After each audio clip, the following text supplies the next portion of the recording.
तो जितना मैं पढ़ा रहा हूँ अभी से क्या करिए, तैयारी करिए, समझे ना।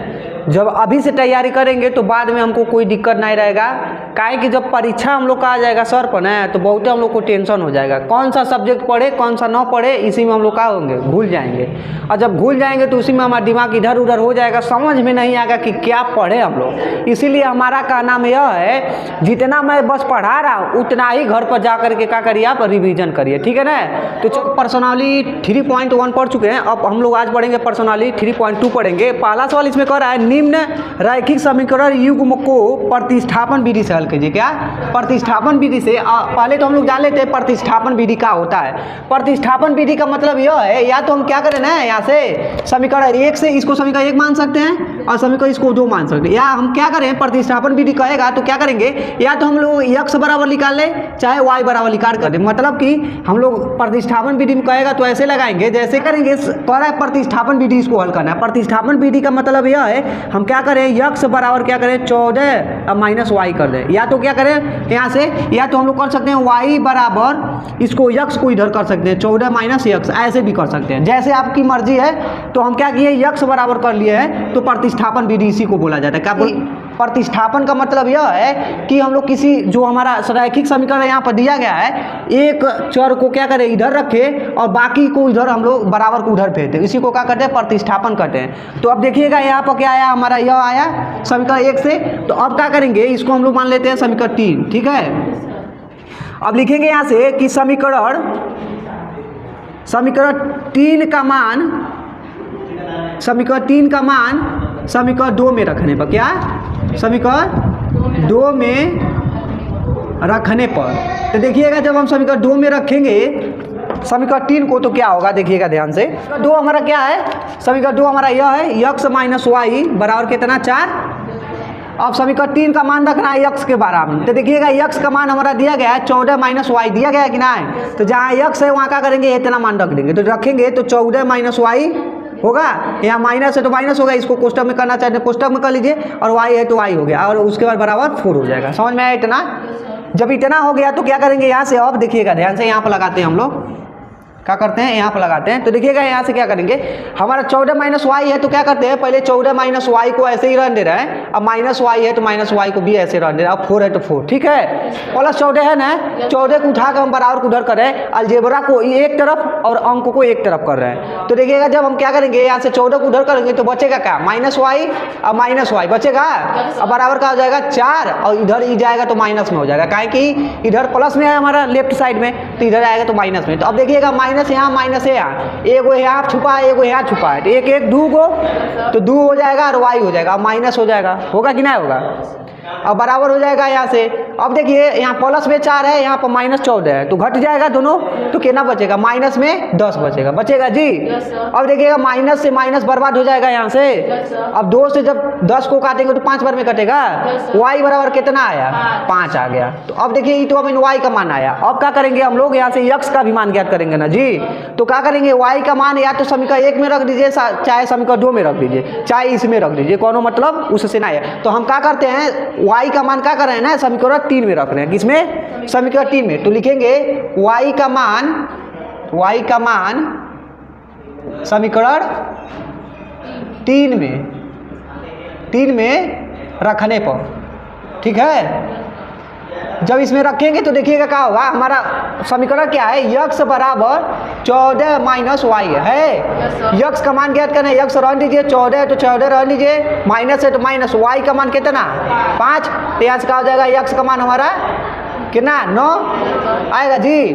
तो यहाँ से निकल के क्या आया हमारा आंसर, और ये भी हमारा क्या आ गया आंसर। यही हमसे कह रहा था, प्रतिस्थापन विधि बोलेगा तो या तो हम x बराबर लिखेंगे या तो हम y बराबर लिखेंगे, समझे आप।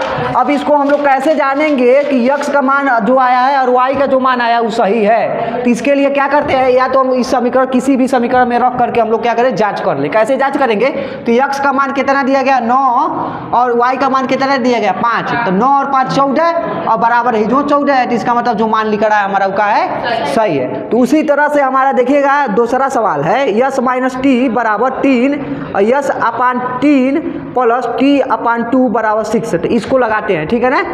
सवाल हमारा कह रहा है यस माइनस टी बराबर 3 और यस अपान 3 प्लस t/2 बराबर 6। देखिएगा पहले जो ये हमारा बॉटम है ना, इसको क्या करेंगे हम पहले रैखिक समीकरण में बदल रहे हैं, मतलब इसके रूप में बदल रहे हैं। तो देखिएगा कैसे बदलेंगे, जैसे हमारा समीकरण 1 है वैसे रहने दीजिए। समीकरण 2 से हम क्या कर रहे हैं, देखिएगा समीकरण 2 से देखिएगा क्या करेंगे। समीकरण 2 से हम क्या कर रहे हैं, इसका गुणा इसमें करेंगे तो 2s होगा, इसका गुणा इसमें करेंगे तो प्लस का हो जाएगा 3t हो जाएगा, और अपान का हो जाएगा 6 हो जाएगा, बराबर 6 होगा। अब देखिएगा यहाँ से क्या करेंगे, 2s जैसे वैसे रन दे रहे हैं, प्लस 3t जैसे वैसे रन दे रहे हैं, ठीक है ना। इसको हम क्या करें, इसका गुणा इसमें करें, तिरिया गुणा करना है, तो क्या हो जाएगा यहाँ से 36 हो जाएगा, होगा। अब इस समीकरण 3 मान लीजिए इसको, ठीक है। अब देखिए हम क्या करेंगे, कह रहा था इसको क्या करना है, हमको प्रतिस्थापन विधि से हल करना है। अब प्रतिस्थापन विधि अभी आपको हम बताए हैं कि प्रतिस्थापन विधि उसे कहेंगे जब क्या करें, या तो हम क्या करें यस बराबर रख दें, यहाँ पर यस है तो यस बराबर रखेंगे, चाहे टी बराबर रखेंगे, लेकिन हम समीकरण 1 को रखेंगे। काहे कि यहाँ पर देखिएगा यहाँ पर कोई अंक इसके साथ नहीं दिया है, तो इसको आसानी से हम लोग क्या करेंगे, लगा सकते हैं। तो हम क्या करेंगे, अब समीकरण 1 से फिर करेंगे, लिखेंगे समीकरण 1 से। प्रतिस्थापन का मतलब है समीकरण 1 का है यस माइनस टी बराबर 3 है ना। अब प्रतिस्थापन का मतलब यह है कि हमको क्या करना है, या तो यस बराबर चाहे का टी बराबर, तो हम क्या करते हैं यस बराबर लिखते हैं। तो यस बराबर लिखेंगे तो हो जाएगा 3 और माइनस टी है और उधर करेंगे तो प्लस टी, तो यहाँ प्लस टी होगा कि ना होगा। अब इसको समीकरण 4 मान लेते हैं, क्या मानते हैं। अगर इसको समीकरण 4 न माने और लिख दें यहाँ से यस का मान समीकरण 3 में रखने पर, ऐसे भी कर सकते हैं, लेकिन ऐसे भी लिख सकते हैं कि समीकरण 4 का मान समीकरण 3 में रखने पर। तो अब हमें यहाँ से देखिएगा क्या करना है, देखिएगा ध्यान से हम लिखेंगे यहाँ से अब कि समीकरण 4 का मान समीकरण 3 में रखने पर, का 3 में रखने पर देखिएगा हम लोग किस में भी रखें उससे मतलब ना है हमको, चाहे हम समीकरण 1 में रखें चाहे 2 में रखें। 1 में तो रख नहीं सकते हैं, काहे कि इसी का मान यहाँ पर लिखा रहे हैं। समीकरण 2 में रख सकते हैं, चाहे समीकरण 3 में रख सकते हैं। समीकरण 2 से ही तो 3 बना है ना, बात तो वही पड़ेगा, समझे आप। तो हम समीकरण 3 क्या है हमारा है, तो समीकरण 3 क्या है, 2s प्लस 3t अब बराबर 36 है कि नहीं है। अब देखिएगा हमको क्या करना है, यस बराबर हम लोग का दिया गया है 3 प्लस टी दिया गया है, तो जो ऐसे 2 है वैसे हम लोग 2 यहाँ पर रहने देंगे, ठीक है। अब कोष्टक बनाएंगे, यस का मान का है 3 प्लस टी, कोष्टक बंद करेंगे, प्लस है प्लस करेंगे, 3t है तो 3t करेंगे, अब बराबर 36 है तो 36, समझे आप इतना। अब देखिए यहाँ पर गुणे में तो दोनों में गुणा होगा, तो 3 दूनी 6 होगा यहाँ, अब प्लस 2t होगा, अब प्लस का हो जाएगा 3t बराबर कितना 36 होगा जी। अब देखिएगा यहाँ से 2t और 3t कितना हो जाएगा, यहाँ 6 है तो 6 रहने दीजिए, प्लस इसको और इसको जोड़ेंगे तो 5t होगा जी, अब बराबर कितना 36 होगा। अब देखिए हम क्या करें, अंक को इधर कर लेते हैं, तो यहाँ से क्या बचेगा 5t बराबर कितना 36 माइनस 6 बराबर, इधर प्लस में है इधर आएगा तो माइनस में, समझे आप। अब यहाँ से क्या हो जाएगा 5t बराबर हो जाएगा 36 में से 6 घटाएंगे तो 30 होगा जी, 5 से काटेंगे तो 6 बार में कटेगा जी, t बराबर क्या हो गया 6। अब वही तो t का मान आया, अब किसका मान ज्ञात करेंगे, यस का। तो अब क्या करेंगे, इस t का मान हम समीकरण 1 में रखेंगे, किसका समीकरण 1 में, समीकरण 1 में t का मान रखने पर, t का मान रखने पर रखे, चलिए रखते हैं। जब रखेंगे तो क्या करेंगे, यस माइनस टी बराबर कितना 3 है, तो यस का मान ज्ञात करना है, तो यस तो इसे रहेगा, माइनस है तो माइनस रहेगा, और टी का मान क्या है, यहाँ से टी का मान क्या है 6 है, तो 6 हो जाएगा बराबर कितना 3।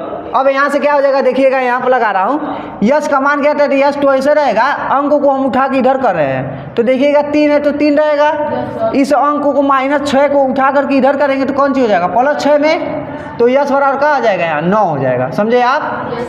अब आ गया हमारा आंसर, यस का मान आ गया यहाँ से टी का मान आ गया हमारा।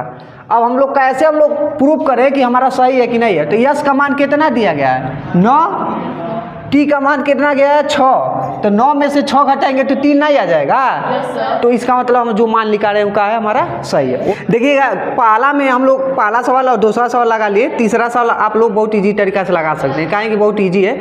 आज अब हम लोग क्या करेंगे, चौथा सवाल को लगाएंगे। और चौथा सवाल लगाने से पहले देखिएगा मैं इतना आपको बता दूँ, बार बार ये बता रहा हूँ मैं, अगर आप लोग को जितना मैं पढ़ा रहा हूँ अभी से क्या करिए, तैयारी करिए, समझे ना। जब अभी से तैयारी करेंगे तो बाद में हमको कोई दिक्कत नहीं रहेगा, काहे कि जब परीक्षा हम लोग का आ जाएगा सर पर ना, तो बहुत हम लोग को टेंशन हो जाएगा, कौन सा सब्जेक्ट पढ़े कौन सा ना पढ़े, इसी में हम लोग क्या होंगे, भूल जाएंगे। और जब भूल जाएंगे तो उसी में हमारा दिमाग इधर उधर हो जाएगा, समझ में नहीं आएगा कि क्या पढ़े हम लोग। इसीलिए हमारा कहना में यह है, जितना मैं बस पढ़ा रहा हूँ उतना ही घर पर जा करके क्या करिए, आप रिविजन करिए, ठीक है ना।